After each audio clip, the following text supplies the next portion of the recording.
Hello and welcome to Kaiju Curry House, the bi-weekly podcast where we give you the best of kaiju banter. I am joined by my co-host Paul Williams, and you are listening to Joe.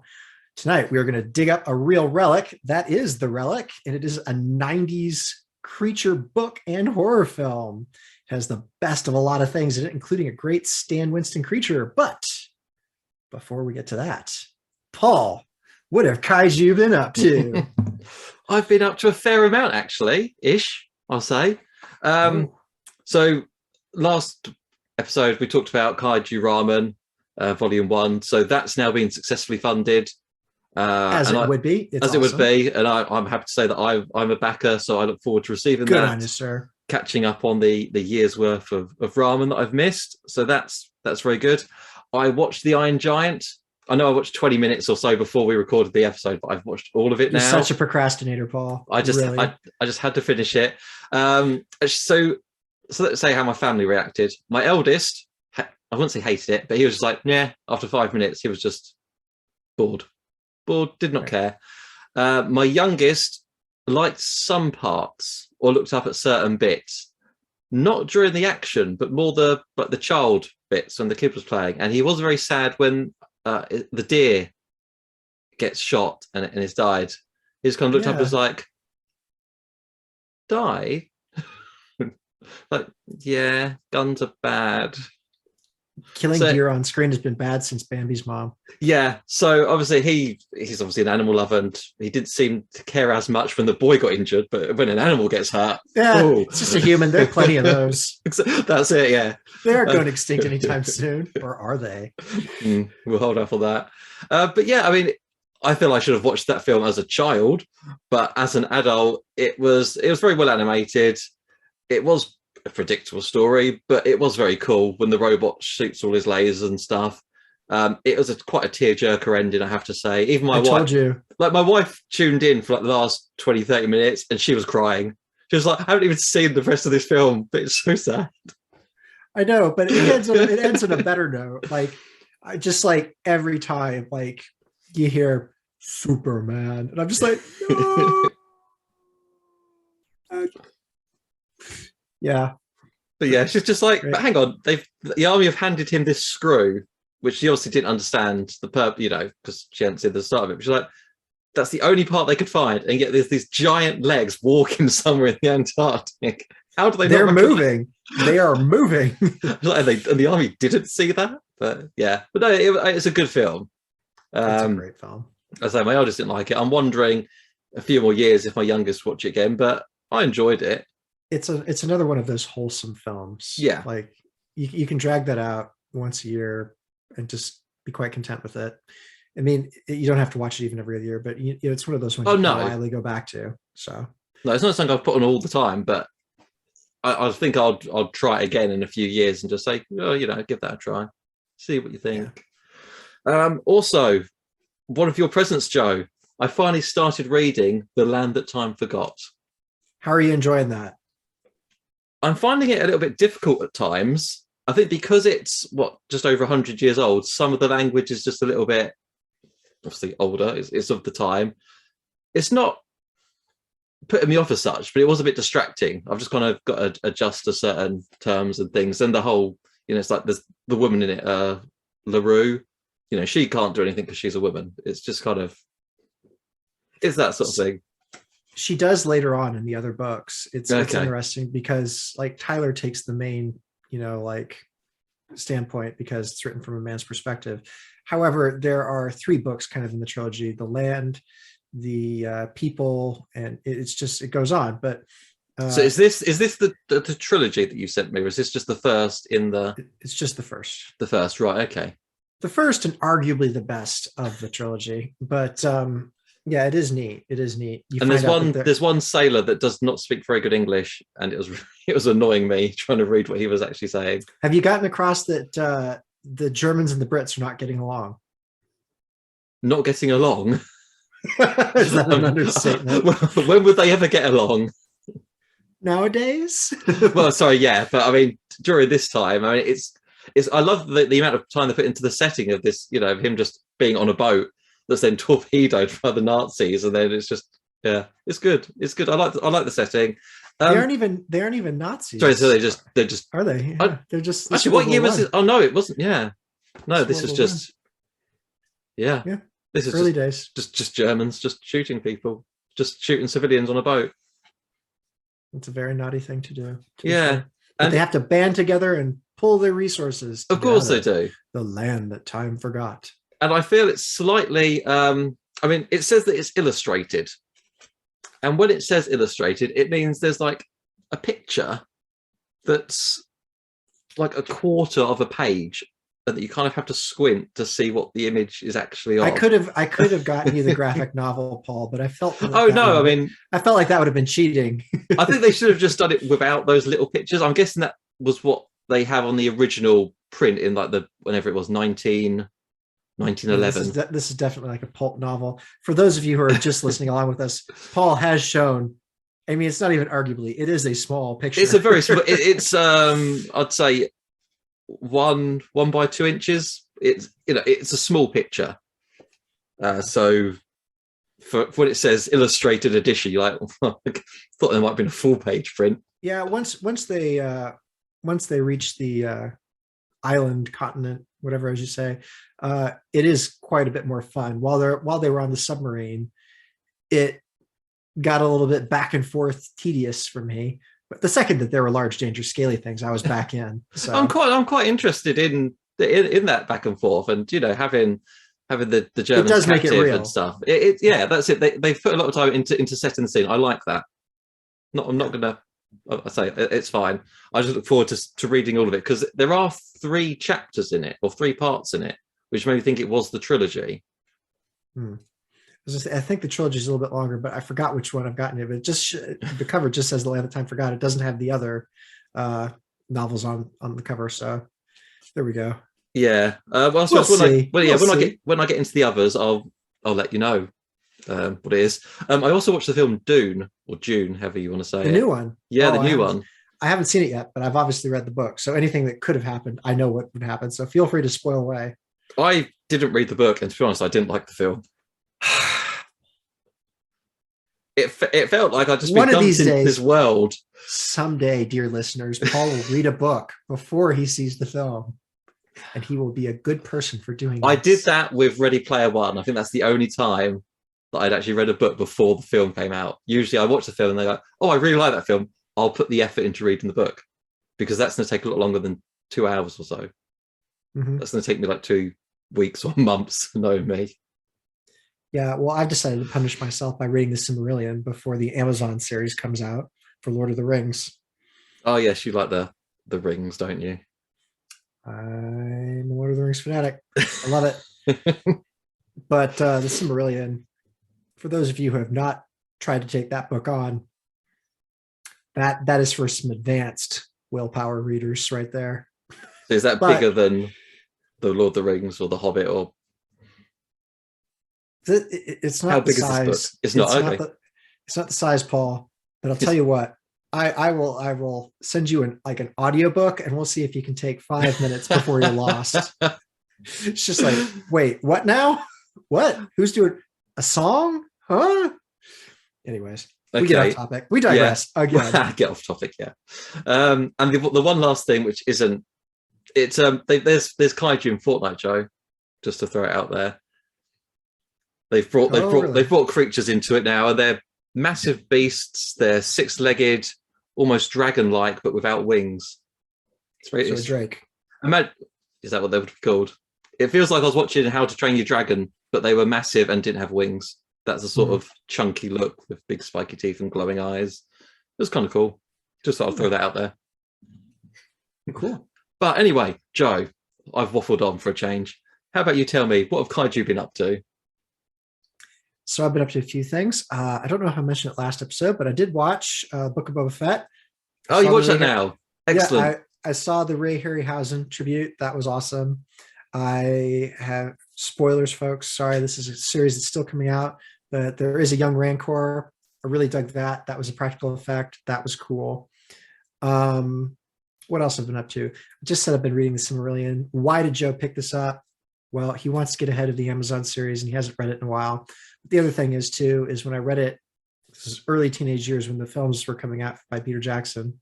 And I don't think that I quite got the gist of it. But in the Silmarillion, you find out where dragons come from, how Balrogs came into existence, what they actually are, their powers, their abilities, their personalities, their languages. It's kind of neat in that sense. So I wanted to delve into that. And I haven't reached that point yet, but I'm excited for it. So I'm going to keep on reading that book. What else has Joe gotten himself into?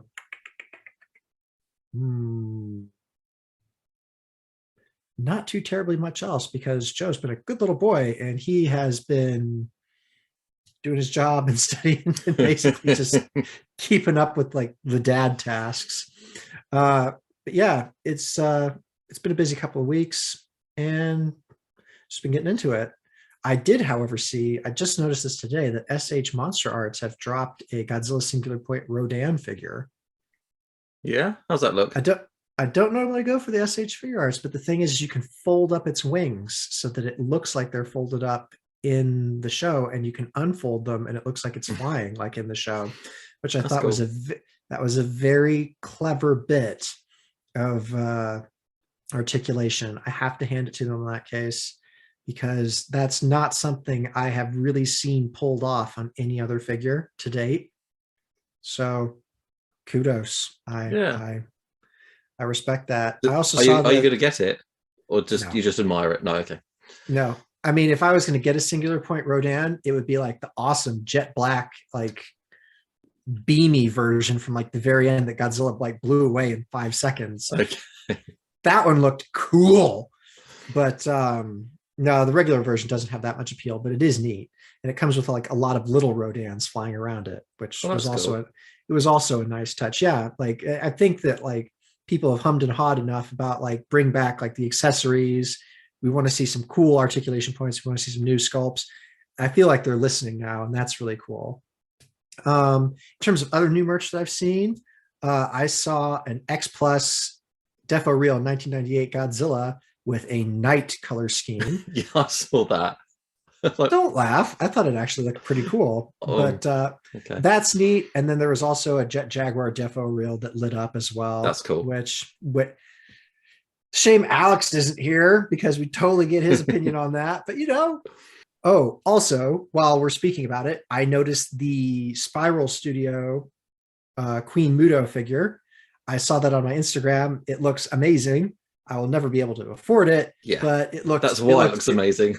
Yeah, it looked awesome. So hopefully X Plus comes out with one of these days, because that's a bit more my size range and price point. But it was a beauty to behold, and it's like the size of an X Plus gigantic figure. So if you are a Muto fan, the merch is a coming, so that was cool to see.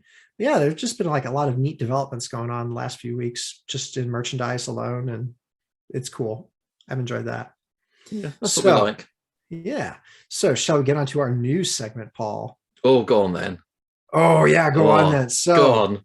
So we have had people writing us and asking questions, and now we're going to start to dedicate parts of the podcast to this. So if you're thinking about writing us, commenting, or something like that, let us know. But the thing that I think that, can you edit that out? Goddamn phone. I'm sorry, I didn't silence it. And then my ex-sister-in-law texted me. So yeah, let's go on to our news segment now as a surprise. Paul, do you want to go over this one, or shall I announce it? We need a name for it, don't we? Or should we ask someone to write a name? We do need a name for it. Kaiju letters? Kaiju letters? Yeah, go for it. Letters? We could do Kaiju letters. We'll use Kaiju letters this time, but you guys need to come up with a better name. All right, folks? So this is the first thing. We can have submissions for it. So we get a lot of mail. Most of the time, it's people asking, how much is this figure worth? But we're branching out. And sometimes we get some really neat comments and interesting questions. So tonight, we have picked 3 that we thought were good. We will keep it fairly anonymous, because why not? But if you want us to use your full name or whatever you use online, by all means, let us know. But we will read out your questions. So, Paul, you had one from Tom, I think it was. I did, yeah. I did have one from Tom, and it's aimed. He's having a go at me for not opening in your Alien book, but I mean, come on, Tom. Have you opened the Alien book? I haven't opened the Alien book, no, but I've started on the Land That Time Forgot. Okay, I got you an Alien picture book. I figured you'd read that because it's got pictures in quotations. Yeah. So right. Okay. Well, once I've read the book you got me for my birthday, I will look at the pictures and read about the aliens that you got me for Christmas. But okay, I am a pain. So Tom's question. We're talking about the Iron Giant episode. Firstly, just to say that he absolutely loved that film. He said it's very emotional, childhood favorite. And in a nutshell, he says, if you were to bring the Iron Giant into today's times, you would basically have Baymax from Big Hero 6. And he wants to know, Smokey Joe, what are your thoughts on that? Because he's saying it's got very similar emotions, attributes, and selflessness, which is true. I mean, I'll give him that. That's a good comparison. It's just that obviously, I suppose Baymax was designed to heal, whereas the Iron Giant was designed to kill. But they're both learning from a child. Yeah, I basically think that that's just like nature versus nurture, the philosophical qualities of discussing AI. There's a lot of cool things that come into that comparison and that question. I do think that the Iron Giant and Baymax have a lot in common. That is true. They're both very childlike, and they grow into, more learned beings, or like they start to reach that point where they are exponentially learning and understanding. But I don't know if I could necessarily call the Iron Giant today like yesterday's Baymax, because whereas Baymax goes forward into the future into like a different, like cultural setting from what currently exists, whereas the Iron Giant tries very hard to stay like rooted in a 1950s era, like sci-fi culture realm. I think that Baymax has a lot more things going on with the character culturally and emotionally than the Iron Giant does. The Iron Giant's a more linear story, whereas Baymax goes in several different directions. There are a lot more like woven plot threads into Big Hero number 6. So I think it's just more complex on a lot of levels than what the Iron Giant is. And I think the Iron Giant excels because it doesn't try to be too much. I think it tries to hit like a few notes very well. Sure. But I do see the comparison. That's a very good comparison. I like that. If that was aimed at me. It was aimed at you. Okay, there. I did it. I answered the question. So I've written these questions down. So Paul. Okay, hit me.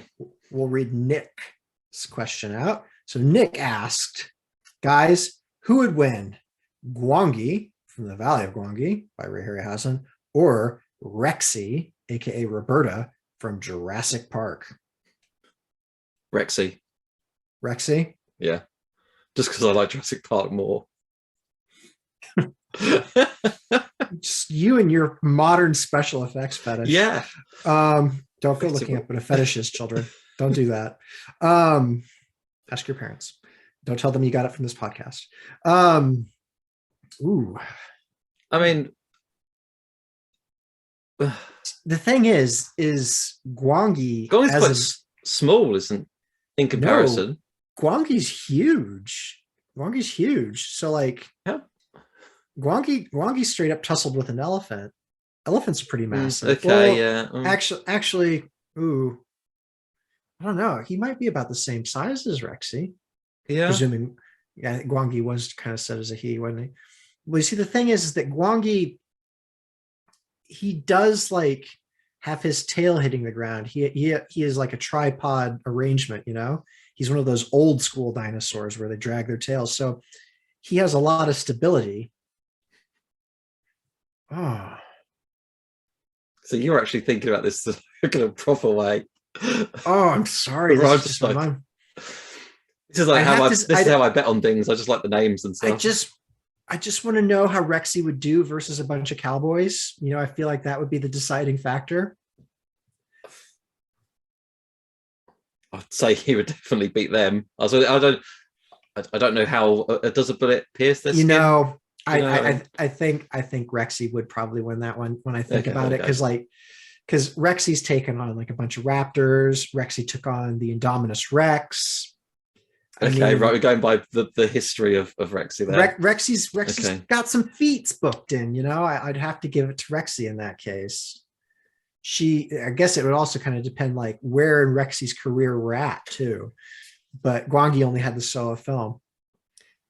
But no, I'd have to give it to Rexy. Rexy's probably got, a few ton, like a ton or so on Gwangi. And then, yeah, probably faster too. Like, I'm going to give it to Rexy. I'm going to say Rexy. Okay. Okay. We'll Thank you, Nick, for your question. That was awesome. And then there is Sarah. Sarah has, a more detailed question. What is your favorite folklore kaiju? And please be specific. So this is where we need to get a yokai specialist in. That would be really handy. Yeah, that would have been handy because we consider yokai kind of kaiju-y on this podcast, or someone does at least when he's not whiffing it. But favorite folklore kaiju. And I'm trying to think of folklore kaiju. The first one that comes to mind is a troll.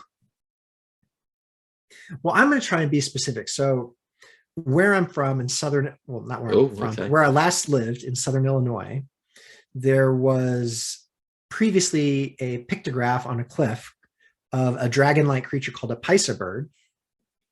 And according to Native American myth and legend, this was a real creature that, terrorized the local tribes or tribe in years past. And, it was devouring maidens, and it was doing the classic dragon stuff. It had a deer's antlers, a human's head, eagle wings, and eagle talons, and I guess like long snake-like tail. There are images of what this pictograph used to look like, and it's pretty easy to see, like the Pisa bird. But essentially, it comes down to this chief, and he's just like, you know what? You're going to sacrifice me to it this time. And when it comes to take him away, he flings himself down on a ledge, grabs hold of a root, and as it tries to take him away, like its talons dig into him so that he's been mortally wounded. But at the same time, it gives archers time to like fire away at the Pisa bird and thus dispatch it. And the chief like lingers on for a little bit, and then he dies. Total legend. And yeah, so because it was relatively local to where I lived, and like it was even a school mascot for one of the schools that we came up against in like our basketball and stuff like that, I'm gonna call out the Pisa bird.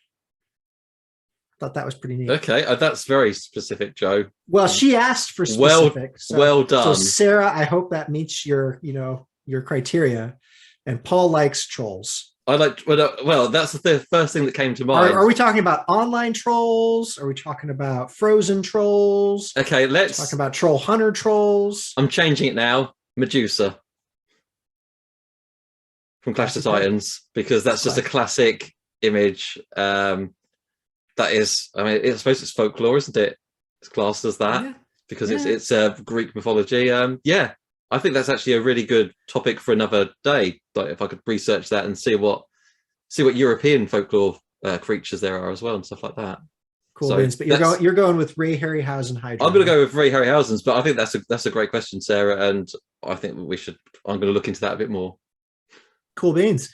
Yeah. We hope you've enjoyed Kaiju Letters. Please write to us. Help us come up with a better name for that segment. But we enjoyed it. That was cool. Joe, how can they write to us? All right. So it's real tough. So we have a Twitter. We have a Facebook. You just tag the admin on the Facebook. You can message the page on Facebook. Did I mention that we have Twitter? We have Twitter at Curry Kaiju. You can comment, at Curry Kaiju. You comment on the video on YouTube, or of course, the Facebook group. And then we have contact us at ukkaijufans.com. Yes, we have email as well. So we check all of this stuff. We are putting it out there. We are easy to get a hold of. But yeah, so by all means, write us in your questions. We'll start reading them. But we'll try and do 3 an episode. How's that? Yeah, sounds good. Cool. Well, anyways, we're going to take our first break, and then we are going to get into some Relic. Hello and welcome back to episode 87. I am your host, Joe, and tonight, Paul and I are going to be talking about The Relic.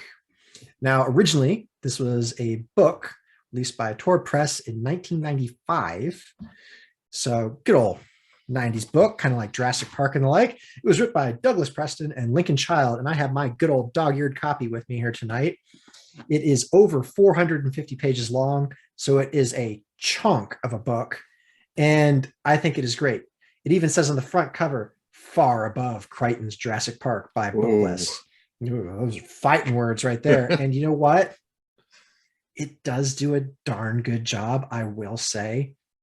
So, Paul, before I get to rambling about a book, which we all know I love to do, how about you go over the film really quick? Should I go about the film? Yeah, because I haven't read the book, surprise. But you have seen this film. I have seen the film a few times. Prior to this podcast. Yes. He's getting better, folks. He's getting better. I had this film on VHS that I recorded off the TV. Holy cow. Showing our age there, Paul. So that's, I'm... Do we need to explain what a VHS is? Yeah, VHS, it's because I feel like some people need to be explained like what DVDs are now. No, I'd hope not. Ooh, so showing our age there with that comment. But no, I mean, everyone knows what a Blu-ray is, and DVD was just, the format before that. It's just a digital, whereas this was just a format where you would save your discs on, save your films on, or TV shows. It's just a blank piece of media you could record on back in the day. And I recorded the film whenever it was, ITV, Channel 4, late one night. And I loved it. It was a really good film. I am wondering if I saw a cut version, because I swear I watched it like years later and it seemed like it had some more scenes in it. And I know sometimes they do that, don't they? They take out just chunks of film. They have to like edit it up a little bit so that it fits within a time frame. Slot, yeah. So, Because I remember I watched, completely off topic, I watched Die Hard with a Vengeance and they cut literally like 25 minutes of that film out. And when I watched it on DVD, I was like, oh, look at all this extra stuff. Nice. But the Relic, so we'll say spoilers because we're going to talk about the whole film, but spoilers ahead. So in the Relic, there's an anthropologist who goes off chatting to some tribe. He has a drink, which I assumed was just some sort of hallucinogenic. But we're then seeing him trying to get hold of some crates that he was going to ship to the Natural History Museum. Cut to, I think it's a week later, and the boat that he sneaks aboard trying to find the crates. I think it was more than a week. Was it more than a week? Okay. More than a week, yeah. Well, he's trying to find these crates because he needs them for whatever reason. He sneaks onto the boat leaves, and it's not on there. And then let's say a month later, the boat rocks up, and everyone's been killed. What's going on there? Yeah, and viciously decapitated, not just stabbed by some crazy guy. They're vicious, and you'll see the bodies. This is, I don't know what rating the film actually was, but there are heads bobbing around in the water, so it is quite graphic. Yeah. Meanwhile, the things that were meant to be shipped were actually flown out because they were left on the dock, and they arrive at the museum, and there's a totem, a stone totem of the Kafoga, and a crate that's just got leaves in, which seemed a bit random. But why is that random to you? You're British. You drink leaf water, hot leaf water. That's like one of your guys' favorite things. I would just have a box of leaves. What do you think we do in the UK? Paul's ancestors are turning in their graves. Leaves are valuable commodities. Well, the Margot was her name. She was a biologist. Dr. Margot Green. Margot Green, yeah, that's it. She's the evolutionary biologist. Sorry, went to school for that degree. Yeah, give her due credit. Yeah, and she sees the leaves and she's like, there's like some fungus on it. And they say you like burn it because it's useless and they could be diseased. But she's like, okay, we'll burn it, but I'm going to take a few to sample. And she does some tests on it, and it turns out sciencey stuff. She does scientists, and it turns out it's full of hormones. But we got to give Margot her credit here. Why is She is that? not a No, she's good. She's good. she's not a malicious scientist. She doesn't go creating any monsters. She No, actively tries to stop monsters. And she is logical and prepared and cool all the way through it.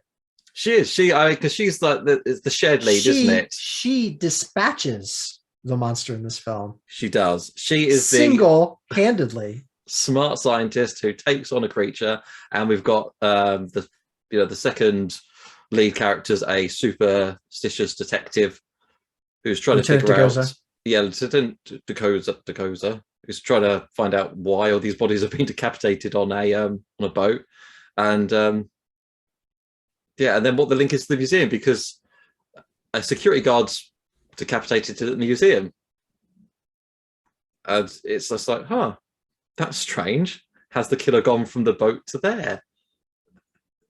It's like, well, I suppose so. I don't know how this creature sneaks around a museum because he's not small, but he manages it anyway. There's a big superstitious display going on at the museum, so obviously they want to stay open despite this murder.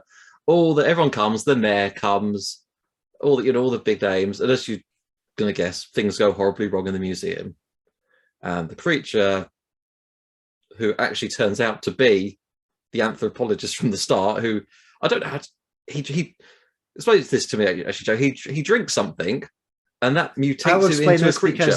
The book explains it. Okay, that's because in the film, it just like you see him with the tribe. He has a drink and kind of hallucinates that there's a creature, and then suddenly he's this giant monster. Help me out here. Right. So when did this film come out? The film came out in 1997. Did it do well? No. No. It about broke even. You want to know why this film didn't do particularly well, Paul? Why is that, Joe? Because they changed everything. Everything? Well, pretty much everything. So okay.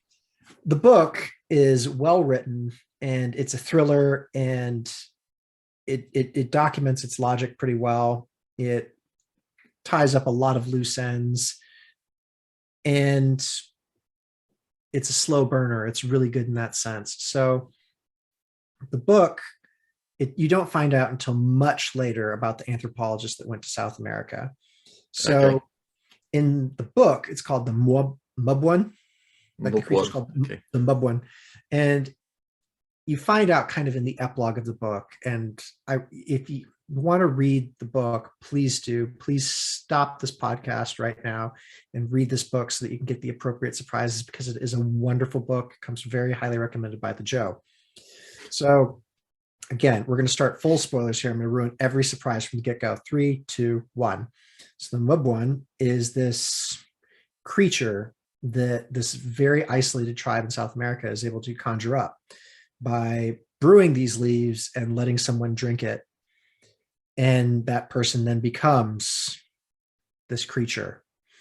And it becomes this creature because the leaves in which they're brewing have this virus that affects them. And what this virus does is it rewrites your cells based on the cells of other animals that have come before you. And it kind of like creates a chimera. So it's kind of like,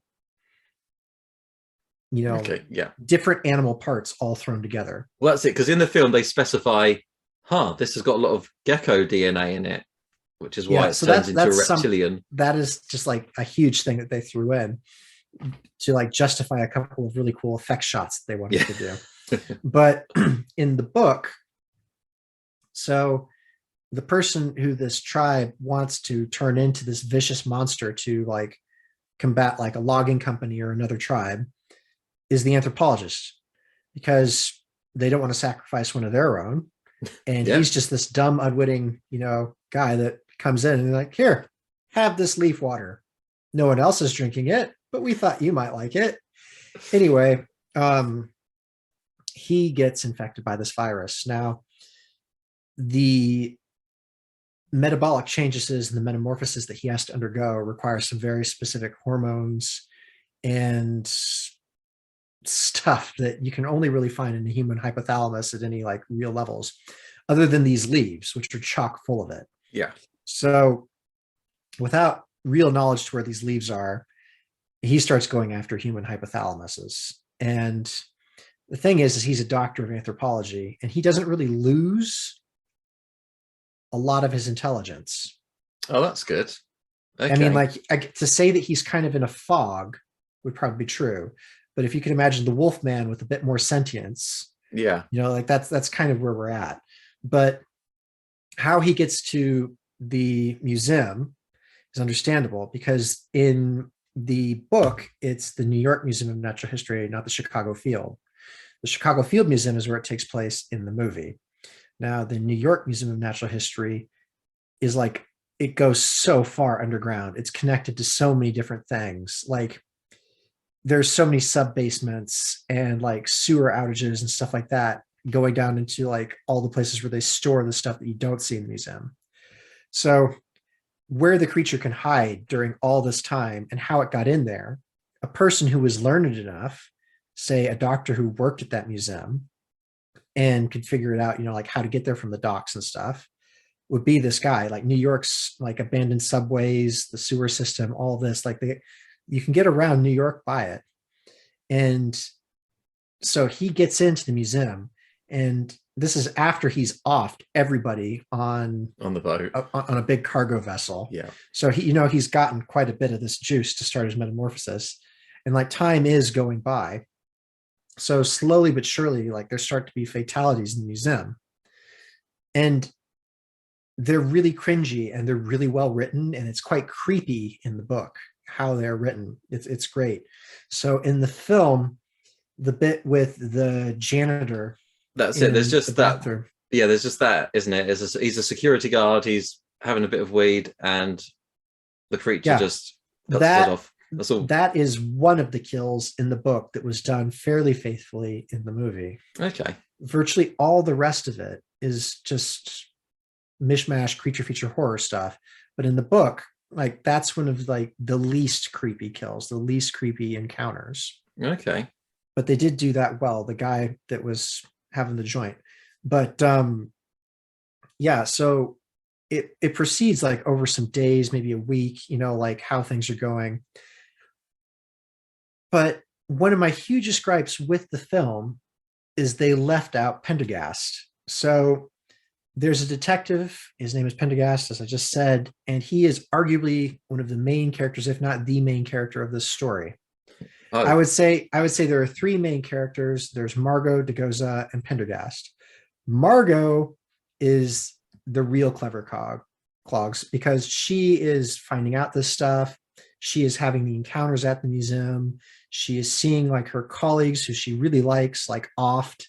So she has a real stake in this, and she is clever and she is driven. And it is a fantastic bit of writing that does any female character credit in any book. I think that she's a great character, and she comes back in some of the sequels to this book. So, which are later referred to as the Museum Murders. But Degoza is like your average New York City beat, detective. And, he's good. It's just that he's like the normal cop. And then Pendergast is like your Sherlock Holmes. Like, he is like the highbrow, like really good detective. Like, let's get this stuff done. So the fact that they wrote him out completely of the movie, when he plays a pivotal role in the book, this is like if we were watching Disney's The Little Mermaid and we wrote out Sebastian. No. Like, it's like, yeah, that. It's like that. Okay. It's like that level of like, what? So the creature in the book, it is intelligent and it bides its time, and it's taking out people that aren't necessarily important. And what's really neat are the encounters themselves. They're explained and detailed so well. So there's a really great scene in the book where Margot is looking through the superstition exhibit, because she's just, like, Margot isn't necessarily, like a jealous or icky person, but she's kind of like combating like funding. Like, she wants more funding for her department. And the museum is throwing this like huge superstition, like gala ball and all of this. And like all the funding is going to this exhibit. And she's just like, well, my department's doing like real science rather than superstition. Can we throw a little bit of that money my way? and she's just trying to get funding and grants and stuff like that. So she's just wandered around the superstition exhibit, like as she's leaving for like the night, just going like, all this money spent on this, and like I'm trying to do gene research that can help people.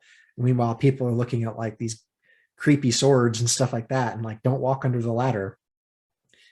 But anyway, like the actual music, like superstition exhibit isn't lit very well. Like people, like the guards are like shutting off the lights and stuff for the night and getting ready to lock up.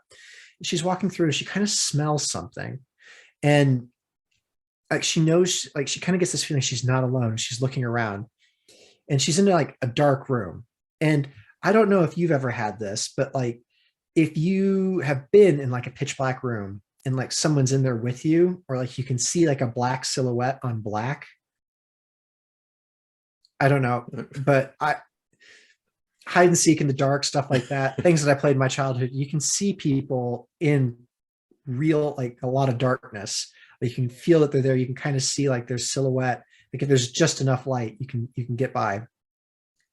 But what Margot, like she feels like this presence. She smells the stink. It's kind of like fetid, she says. And she's looking around, and like there's like this large skulking black figure that's so quiet, but it's shifting slowly towards her. And because she's in the superstition exhibit, she's like a little bit more creeped out than she normally would.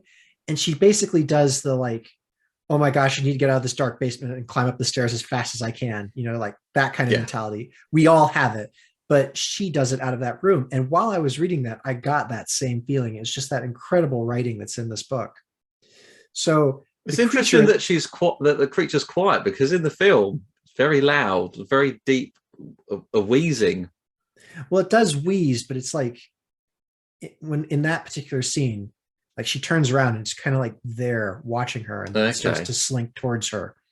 Yeah, because in the film, she just runs because she hears the noise, and then when she's hiding in the toilet, a cleaner comes in and takes an asthma inhaler, and so she's also just that's what it was. Yeah. So in the book, they try setting, like they know it's a creature, and they try setting traps for it, and they do like all sorts of things. Like these are like the sub basement, and like all sorts of other stuff, like cops are involved. They figure it out pretty quick. It isn't a surprise. There isn't a massacre outright really quickly.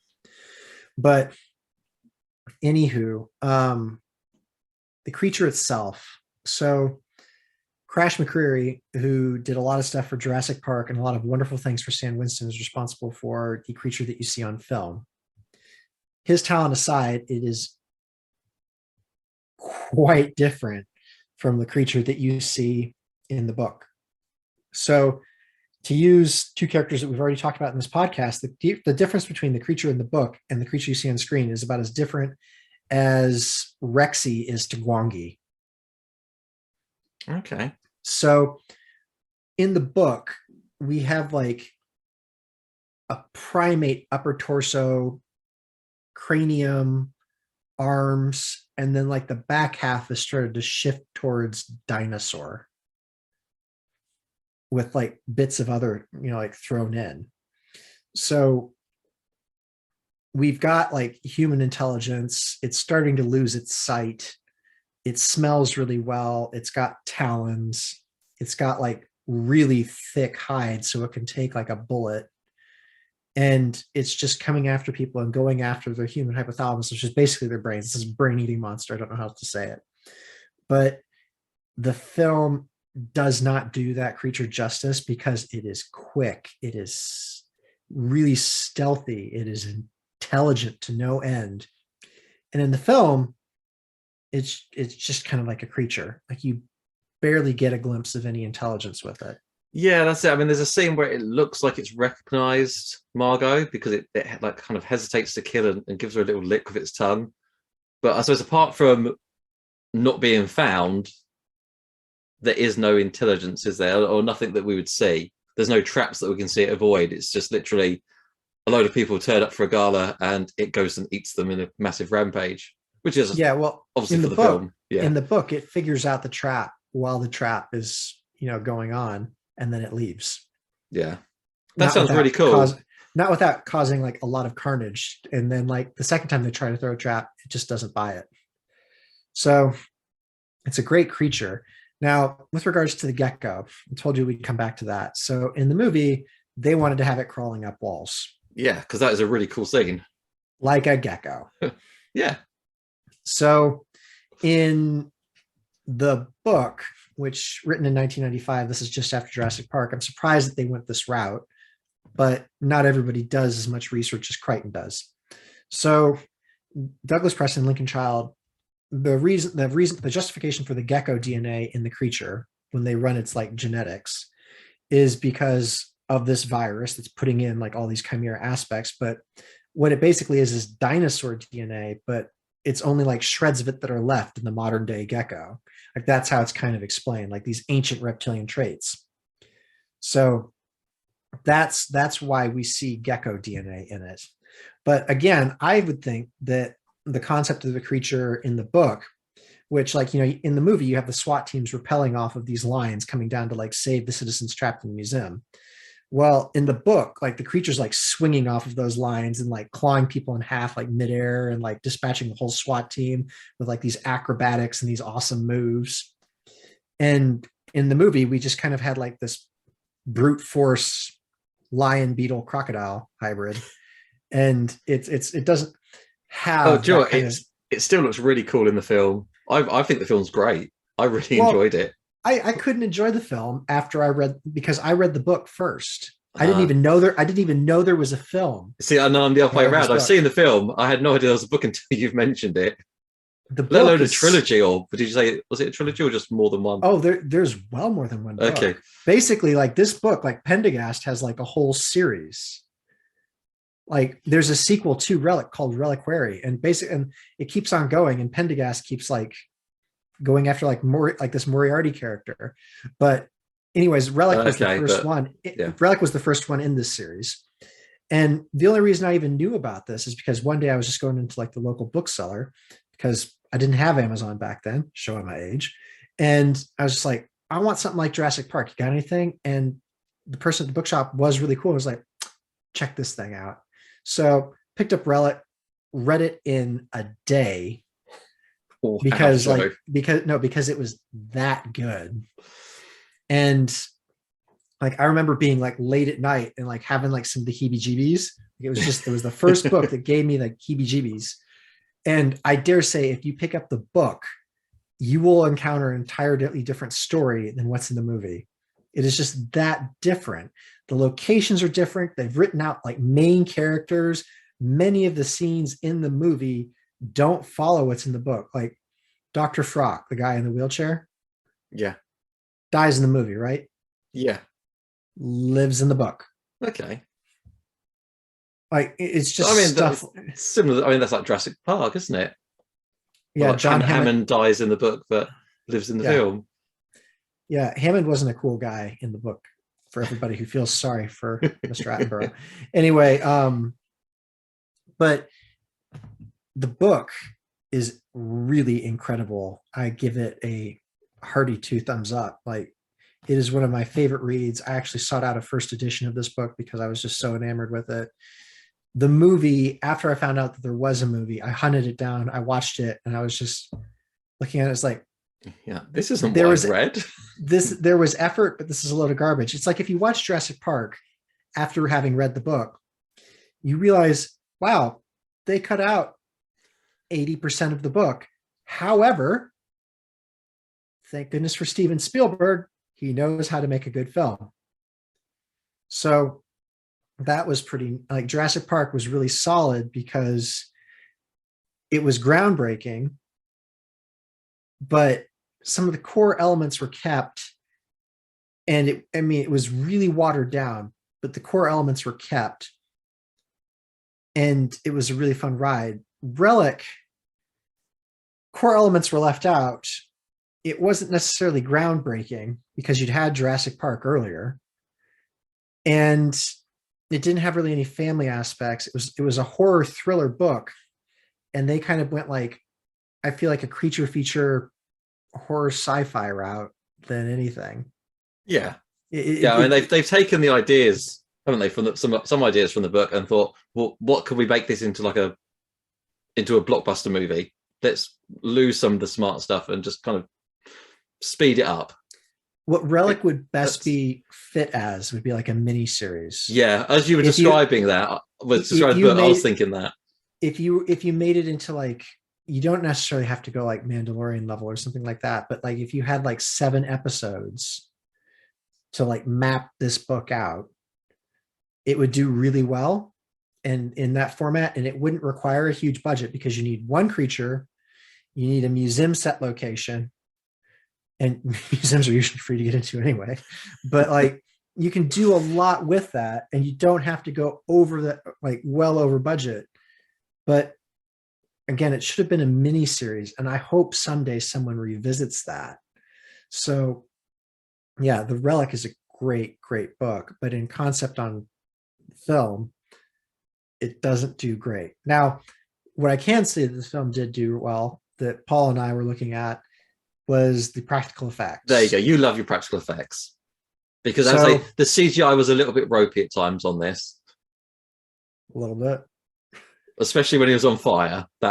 Especially when it was on fire. That was like, oh, that's... the rest of it isn't bad. It's just obviously not at the Jurassic Park level. That's all. No. It was fine. But yes, practical effects, Joe. Practical effects. They were... Men in a suit. Stan Winston, men in a suit. Men in a suit, training for 3 months. They hired in a creature... animal behavioralist, to say how the animal would move, and these poor guys obviously stuffed into a suit. There are two different actors who kind of shared that burden. We've got Brian Steele, who's actually done quite a lot of stuff. He's actually the robot at the moment in Lost in Space. Oh, cool! Which is very cool. But he's also been in Terminator, Underworld, Hellboy. So he's done a lot of creatures. Going on from that. The other guy was Vincent Hammond, who hasn't done quite as much, but has still, kept busy. He was in like Stargate and Star Trek, doing like aliens in more TV series. But either way, they're in a giant creature suit.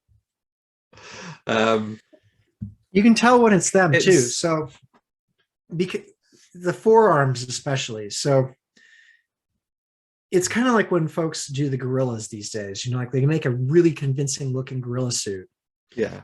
But the forearms, like you can't get that kind of same hand dexterity that you do with your own, because you have like those arm extenders. Well, that's it. It's all extended, isn't it? Yeah. So you have this really great looking suit, but it kind of just bends at the joints. We don't really have like lips curling. We don't really have like the digits moving. The tail doesn't really swish back and forth very much. I mean, it moves like its arms, like it can like paw at stuff, and like its mouth can like open and close, and its little pincers can go up and down. But you don't really get a lot else out of it, and it feels kind of like clunky. It's gorgeous, but it's clunky. It's like one of those animatronic dinosaurs that you see at like a museum exhibition. That's what I kind of get out of it. Yeah. Well, I mean, it looks gorgeous. Don't get me wrong. It's a gorgeous looking creature. The thing, what we've got now with the modern effects is it can be a person in a suit, but they can add the fingers and the arm movements a bit more, can't they? Whereas at this point, it was quite stiff, as you say, because they didn't have any moving parts. It's just extended. John Carpenter's The Thing has ruined me, though. I suppose, yeah, that was because that was in the 80s. That was in the 80s. That was like 15 years before this film. And on a lower budget too. Well, I did when I was reading about this suit, they actually have fans inside it. They said, yeah, because all that silicone and padding and stuff. Yeah, because they couldn't move free. They needed help to get inside the suit, and they were just in it for hours a day. Doesn't sound nice at all. No, it really doesn't. But kudos to them for doing it. Did they put on a convincing character performance, Paul? Well, as the creature? Yeah. Well, there's not much It's clunky, isn't it? And yeah, the number of cutaway scenes, you don't really see it move. I mean, it's good in a way that you don't see the creature for a fair bit of the film. And then when you do see it, a lot of it is mixed with CGI, and it's kind of dark anyway. So it's it's kind of convincing in the fact that you don't see that much. But But it isn't a great it isn't like Jaws, it isn't used to maximum effect, is it? no, it's not. I mean, I still think it's a really fun film. Um, I guess it'd be nice if the creature did show a bit more intelligence and it could move more realistically, but I'm not going to be down on it because I enjoyed it. Yeah, well, when they all. were asked, like Crash McCreary said that he wanted it to be like Panther-like, he wanted it to be like move and be like Which feline in nature. And that's all the CGI bits. Like when it, as you say, it climbs up the wall like a gecko and it pounces at one point and grabs one of the SWAT guys going down on the rope, doesn't it? You see that there. But when it's the suit, they just don't have that freedom. You just kind of see a head move or something because they can't do much with it. Okay, so you've just described a scene that you thought was cool. Yeah. So in the book, you have an upper primate half with talons on the end of the fingers, swinging on the SWAT ropes, like, and using like dinosaur claws on its hind feet to like grasp onto things, balancing itself with the tail, and like punching its talons through guys' chests and ripping them down as they're on the ropes. And when I think of that compared to an intelligent creature, whilst they're firing at it, trying like desperately to like,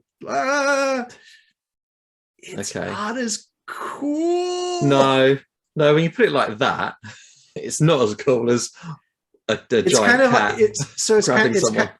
It's kind of like when you watch Return of the Sith and you see Anakin Skywalker and Obi-Wan going at it, and then you see A New Hope later on, and it's just like psh, psh, like these like, I understand where the movements come from, and we always pick on Star Wars, it seems, but like you do. Revenge of the Sith had like a really cool lightsaber fight with acrobatics and stuff, and then New Hope, classic it may be, wasn't as nuanced, shall we say? So it's one of those things. But the book, it's so much cooler. Pick it up like on an audiobook or something. I mean, like right now on Amazon, you can pick the film up for like £6.79 for the Blu-ray, which is nothing. So the audiobook has to be out there. As I talk about this, I'm looking it up. The Relic audiobook.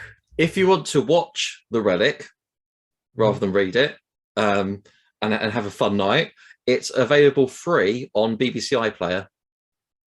Well, I'll tell you what. So The Relic, Pendergast Book 1, which shows you how integral Pendergast was to this plot line. Yeah. It's on Audible audiobooks for nothing.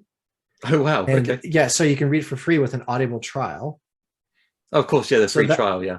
Yeah, and then it's £27, I guess, if you just want to buy it outright. What, an audiobook? Yeah. Wow, that seems... You listen to it rather than actually read it. So. Oh yeah, it just seemed quite pricey for an audiobook. I thought they were like £5. Yeah, well, some of them are really good, where you have like a little bit of voice acting going on. You can have some like subtle music in the background to like add like a creepy effect and whatnot. Audiobooks have come a long way. Give them some justice. But yeah, so like you can pick up the book. I mean, the book's been out for ages. You'll find it in a variety of different price points. But if you want to give an audiobook a trial, by all means, go on Amazon, give it a go. And then, like I said, the film is nothing to pick up. I mean, £6.79. That's for a Blu-ray. That's not bad at all. But it isn't the book. You need to read the book. A lot of effort was put into the film. I respect that effort. But whoever chopped up the plot elements of the book, they need a scolding. And I'm giving it. Okay. And I'm giving it. Have I rambled enough this episode? I think you've rambled enough now, Joe. We've gone on for about an hour now, so I think we could discuss, if nothing else, perhaps. Oh, if nothing else, Joe recommends that you read The Relic. But other than that, I'm not going to go and recommend the Silmarillion to people outright, because a lot of people would come away not liking me anymore.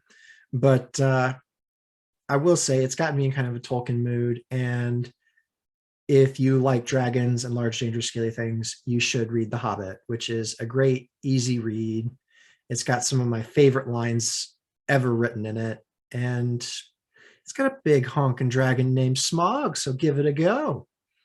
Paul, if nothing else, what do you got? If nothing else, go watch The Relic because it's a Oh, good you time. dirty, rotten co-host you. And yeah, and Joe, you've inspired me with your early discussion about your folklore creature, and I would like to know some of our listeners' favorite folklore, especially if they've got one like you have, where it's like actually in their hometown or home, something that you think, oh, I live in Loch Ness, and obviously there's Nessie, but Nessie lives in Loch Ness. People live at Inverness. So, you know what I mean. That sort of thing. If it's a local folklore, I'd love to hear some. There we go. Well, Sarah, who asked that question, I challenge you. Write us back with your favorite folklore creature. There we go. There we go. Well, thank you very much, folks, for letting us ramble in your ear about the Relic.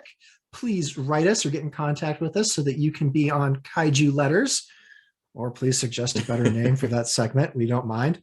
But until next time, keep it Kaiju, folks.